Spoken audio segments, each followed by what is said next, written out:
I need my glasses, and I got really big fonts. All right, here we go. Good morning, everybody.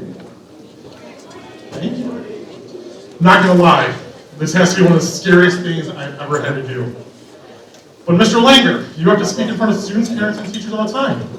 True, but speaking at Writers Week, this is intense. And not just any Writers Week, but Writers Week 30. Where was I in the spring of 1995 when all this started? I was wrapping up my own senior year of high school. And look at me now.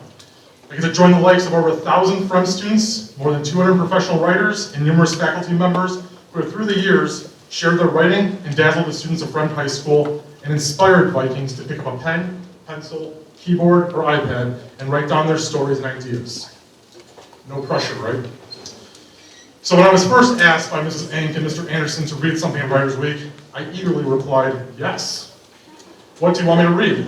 Do you want me to read some chapters from some of my favorite books, like So You Want to Be a High School Principal? Or School Law for Dummies? The two of them looked at each other and said, in Mrs. Ank's voice, oh no. We want you to read an original work, something with a bigger message. Maybe a time you made it through a struggle and learned from it. My stomach sank. Wait, you're giving me homework? I'm going to have to write an essay and then read it? Yes, they said.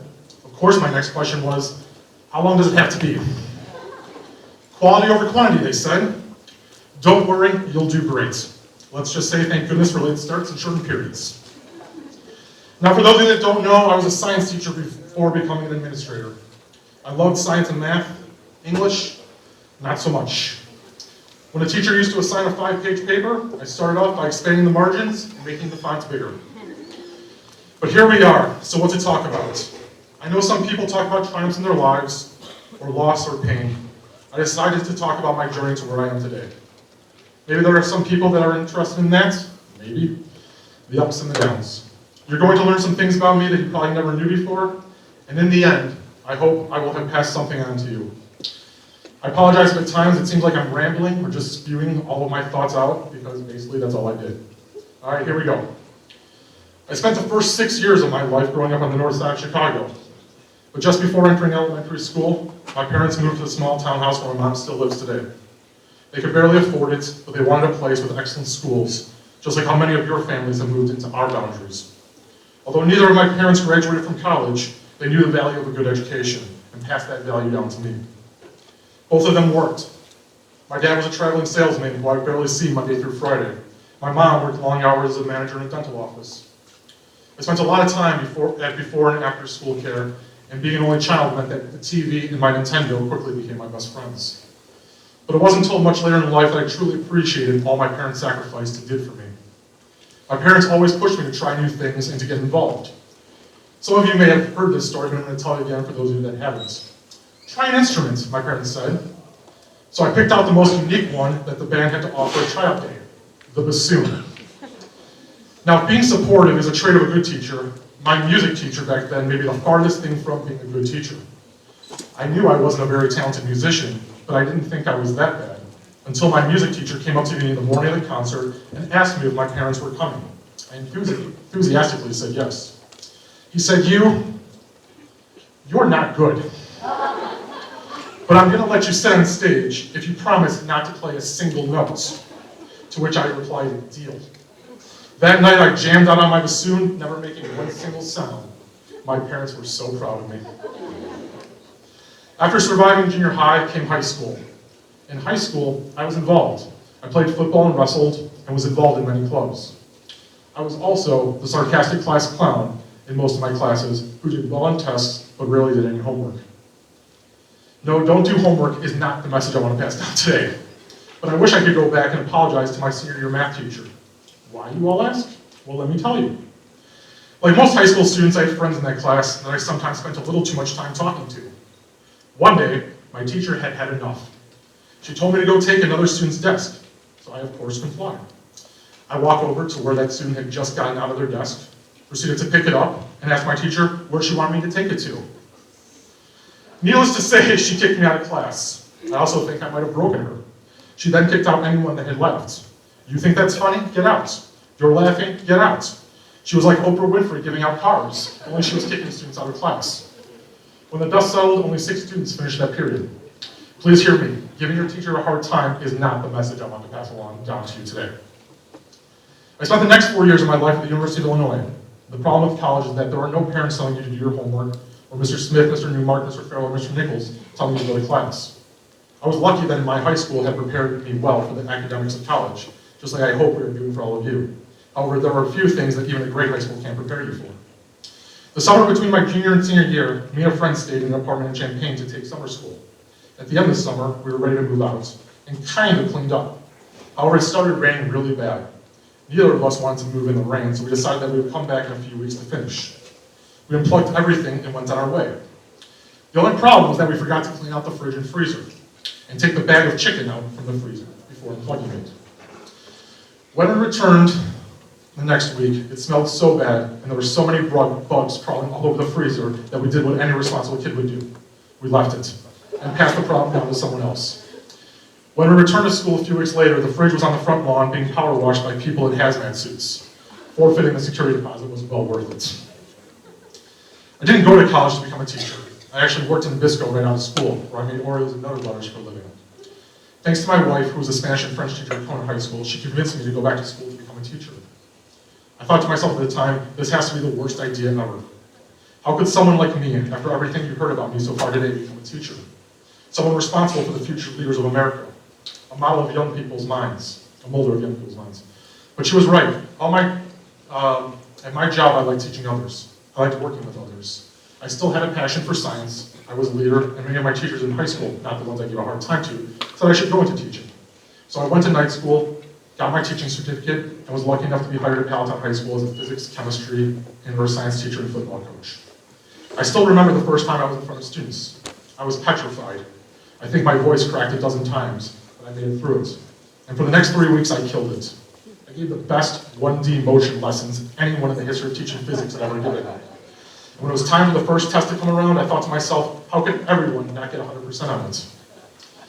I ran the test through the Scantron machine, and for those of you that don't know how the old school Scantron machines worked, you would run through the test, it would make a loud noise as it marked any wrong answers on it. Well, it sounded like a war zone as the test started getting marked up. I was devastated. How did some people fail it? But I learned from it. I learned that not everyone had the same passion for motion, or PV equals NRT, or geology that I had. That every student was different, had to be treated differently, and learned differently. Each student came with their own experiences and story, and it was my job to meet them where they were. It was a very similar experience to my first day as a dean. The first student I ever had in my office was one that had already ditched 6 classes after only 2 days. We talked for around 20 minutes. I was giving him the pep talk of a lifetime. It was phenomenal. I inspired the heck out of that kid. And you know what he did the next period? He ditched. Again, I was crushed, but I go back to how every student is different and needs different means of motivation. After a little bit, I became an assistant principal and then switched schools to Conant, and eventually was blessed by being named the principal of one of the best schools in the country, Friend High School. I was named your principal in February 2021, and just in case you don't remember, that was smack dab in the middle of COVID. Let's talk about our time with COVID for a bit. Not about the masks or the protocols, but I want to tell you one more personal story. Growing up, I was always close with my dad. We fought a lot, and I mean a lot. I couldn't understand how he didn't see that I had it just as hard as him having to go to school as he had having to go to work. Sure, he had to walk to school in the snow, uphill both ways, but times had changed, and he couldn't possibly understand what it was like being a teenager growing up when I did, because it's not like he was ever one, or at least as cool of one as I was. He would always tell me school is but a short time in the grand scheme of life, and I never really knew what that meant until I started saying the same thing to my own kids when they wanted to argue with me. Even after all our back and forths as to who had it harder, he was my dad and I loved him. I knew of the sacrifices he and my mom had made to make me who I am. He was also very critical of everything I did, but in the end, he was super supportive. He was the one that went to as many games as he could when I was growing up, even though he was always traveling. He was the reason I am a diehard Sox fan. My dad was an Air Force veteran and was not a warm and fuzzy kind of guy. He actually hated most people, but he would do anything for my mom, me, and my family, and he loved his grandkids. After March of 2020 came, I barely saw my parents out of their fear of getting sick. The only time I would see them was when they needed something, or I had to take my dad to an appointment that he couldn't take himself to. That July, after taking him to one of those appointments, he was diagnosed with colon cancer. At his next appointment, we were given a choice by his team of doctors. Have a surgery or do nothing and maybe get 6 months together. Me and my mom and my dad had a difficult decision to make. And after going back and forth more times than I could count, we ultimately landed on doing the surgery. So one August morning, I picked him up and dropped him off at the hospital. Because of COVID protocols, I wasn't allowed to go in with him. So I went to work and went about my day as best I could. Luckily, the surgery went well, and after a few days, he was moved to a recovery facility. But that's when things took a turn and was moved back to the hospital. Again, with COVID restrictions in place, I was only allowed to visit for an hour a day, which makes you have to be strategic on when you use that 1 hour. That Saturday, I was planning on going over in the evening. My dad called early in the morning to let me know he was doing okay. It was a little out of the ordinary for him to do that, but I didn't think too much of it at the time. A few hours later, he called again, and again he said he was doing okay. But if something did happen, to take care of Mom. This started making me a little nervous. I reassured him that he was going to be okay, that I would be seeing him later that day. A few hours later, another call, this time asking me to take a picture of the grass that he had planted just before going into the hospital. This may seem like a weird request to most people, but not for my dad. So I went over to my parents' house to take the picture when I got another call. This time, he wanted to tell me that he wanted to pass down his license plate to me. Some people pass down family heirlooms, but not in the Langer household. Apparently, we pass down license plates. There's a 4-number plate and one of his most prized possessions, so I said sure, and again reassured him that everything was going to be okay and that I loved it very much. However, even though I kept telling him that everything was going to be okay, I started worrying. A few more hours went by and I didn't get a call from him. I thought maybe he was sleeping. I mean, typically, he didn't call every few hours, so maybe we were going back to normal. But then I got a call from the nurse that I needed to come to the hospital right away. When I arrived, he was sleeping, and within 15 minutes, he was gone. We had a small service, and he was cremated. I went back to the cemetery by myself a few days later, put his ashes in a vault, and then went back to work. My dad was always proud of me. He had weird ways of showing it, but I know that he was. He was never disappointed, and he never set ridiculous expectations or put pressure on me, except the last 2 years when he kept saying that all he wanted was to see me become a principal, which I was named only a few months later. So now you know more about your principal than you probably ever wanted to. But what's the overall message? Is not go torment your teacher if you want to be a high school principal. What I guess I want to leave you with is take advantage of the opportunities you have, because they may not always be there. Like my dad always said, school is but a short time in the grand scheme of life. You may not have chosen to attend from high school, but you have amazing opportunities here to prepare yourself for whatever you choose to do when you ultimately leave here. And I wake up every morning proud as all hell to be your principal. Thank you.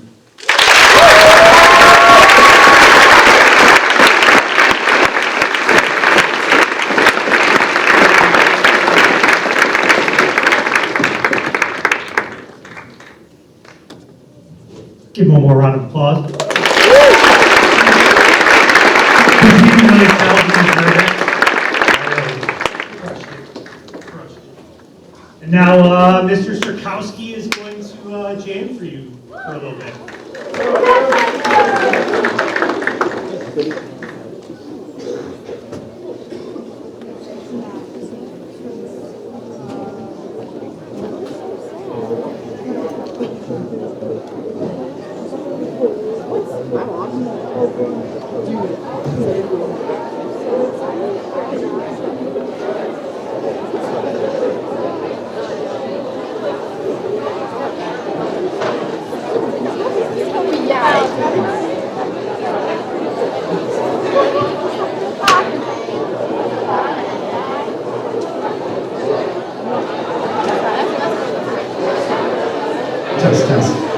Test.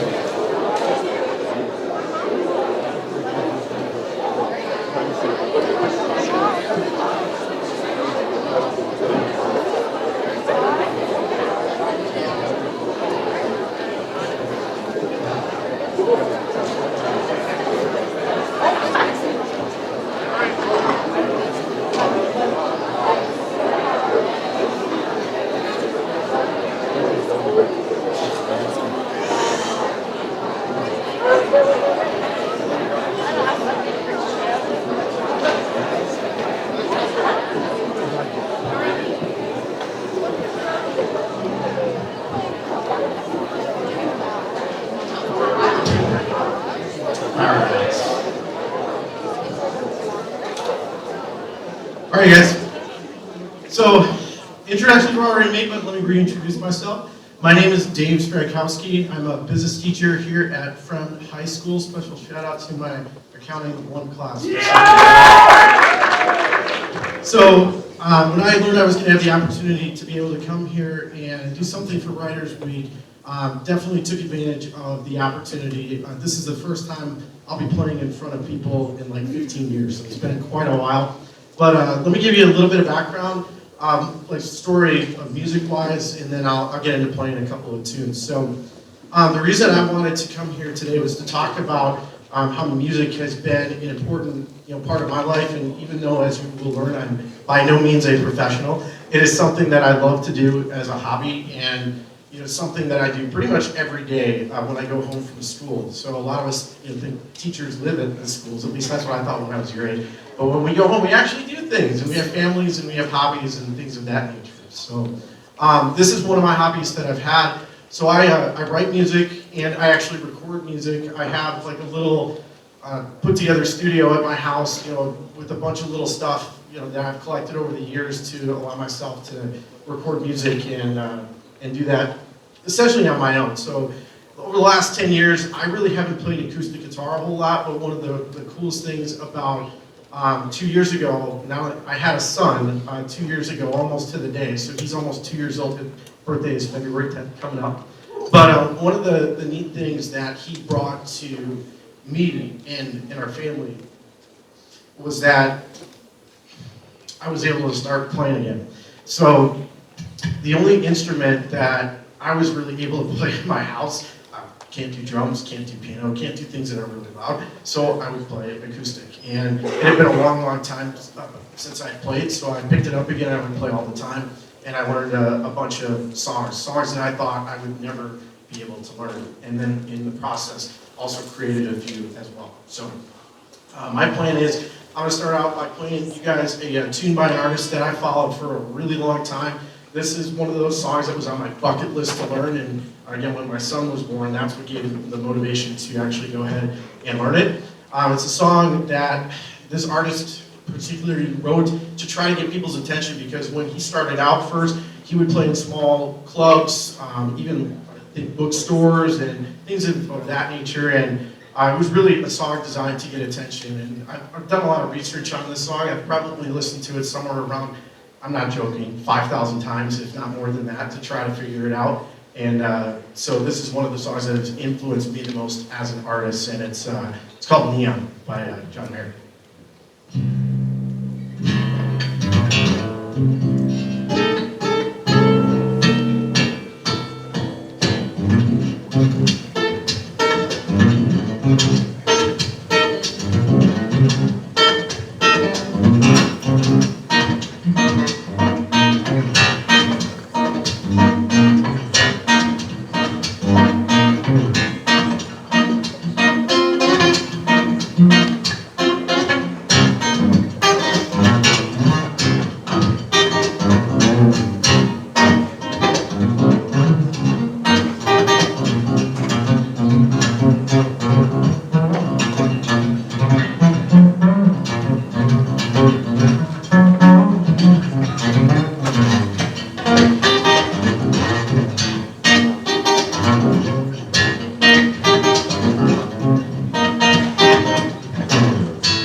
Sky blue gets dark enough to see the colors of the city lights. A trail of ruby red and diamond white, gets her like a sunrise. She comes and goes like no one can.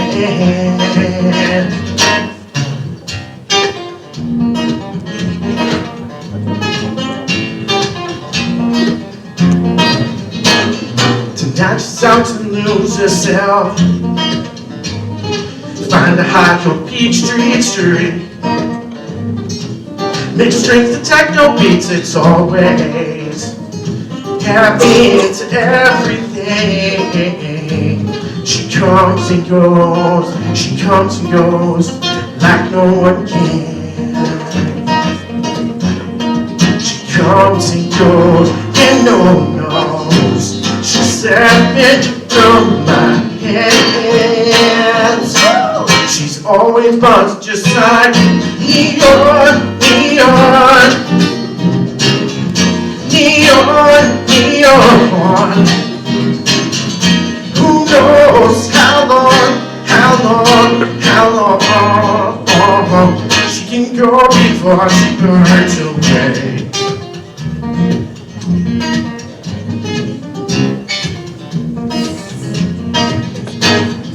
I can be her angel now. It's not my place to hold her down. And it's hard for me to take a stand when I would take her anywhere I can. She comes and she goes like no one can. She comes and she goes. She's slipping through my hands. She's always buzzing just like neon, neon, neon, neon. Who knows how long, how long, how long she can go before she burns away.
Before she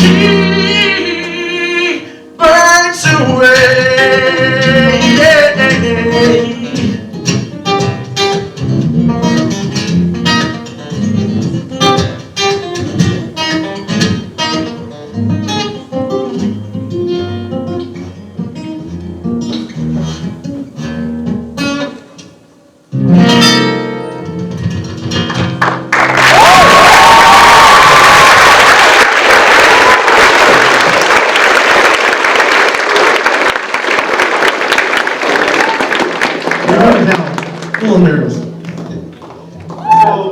The next song that I'm going to play for you guys is another song that I heard a lot as a kid. I probably heard it the first time, I think came out in 1999, but I didn't really start listening to it until the early 2000s, around when I was in high school, between 2002 and 2006.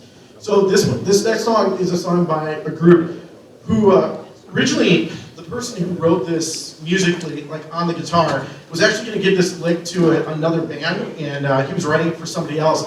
And based on what I learned about the song was that somebody in his band stopped him from doing that. And so they used the lick, and then the lyrics that they wrote to it are about making decisions and living life not based on fear, doing things that just become to you naturally, and making sure that you make the most of every moment, and just take advantage of every opportunity possible. And so this is a song, it's by a band called Incubus, if you've ever heard of them, and it's called Drive.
way, haunting as a field. And lately I've been getting by that I should be the one behind the wheel. Whatever tomorrow brings, I'll be there with open arms and open eyes, yeah. Whatever tomorrow brings, I'll be there. Well, I'll be there. So if I decide to win my chance to be one of the hive, would I choose water over wine and hold my own drive? Is there maybe before that seems to be the way that everyone else gets around? And lately I've been getting blind when I drive myself, my life is found. Whatever tomorrow brings, I'll be there with open arms and open eyes, yeah. Whatever tomorrow brings, I'll be there. Well, I'll be there. Do-do-do, do-do-do, do-do-do-do. Oh no, no, do-do-do-do-do. Do-do-do, do-do-do, do-do-do-do. Oh no, no, no, no, no. Would you choose some water over wine? Hold the wheel and drive.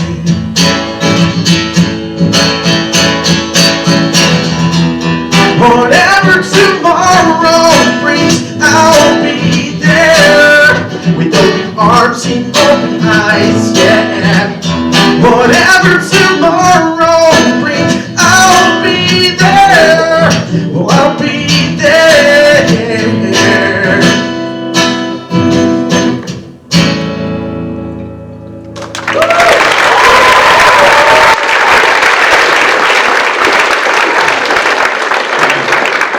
So I'm only got 5 minutes left. This last song I'm going to play. This is actually a song I wrote, inspired by all the music that you've heard me play today. And I wrote this for my son and my wife as it was getting closer to his first birthday. So this is a song. It's called "Having Us a Time."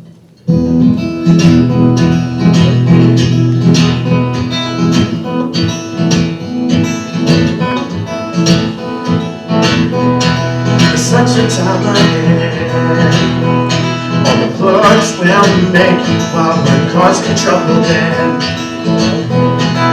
Little do they know, all the games we're playing will help us learn and grow. And the look up in your eyes always tells the same old story. You smile like the way you do when you try to laugh it off, like we've done a million times before. We're having us a time again, oh yeah.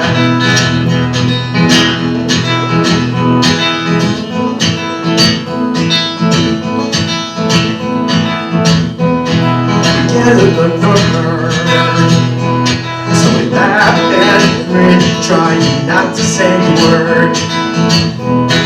We get a good yeah, and she can't help but to laugh and join right in. And the look up in her eyes always tells the same old story. And she smiles like the way you do when you try to laugh it off, like we've done a million times before. 'Cause we're having us a time again, oh yeah.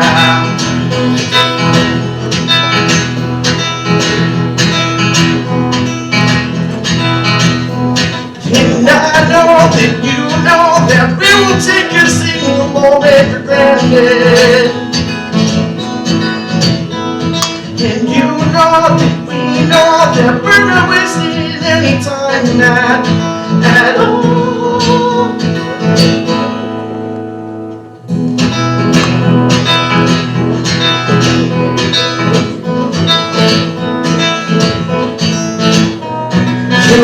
in our eyes always tells the same old story. And you smile like the way you do when you try to laugh it off, like we've done a million times before. Cause we're having us time again, oh yeah.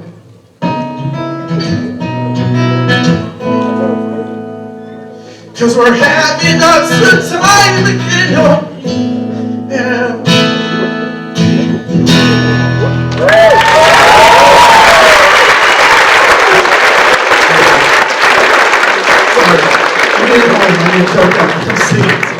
Thank you very much. We're almost out of time. So if you guys have any questions, I'd be more than happy to answer them. But otherwise, we'll be out here in like a minute or two.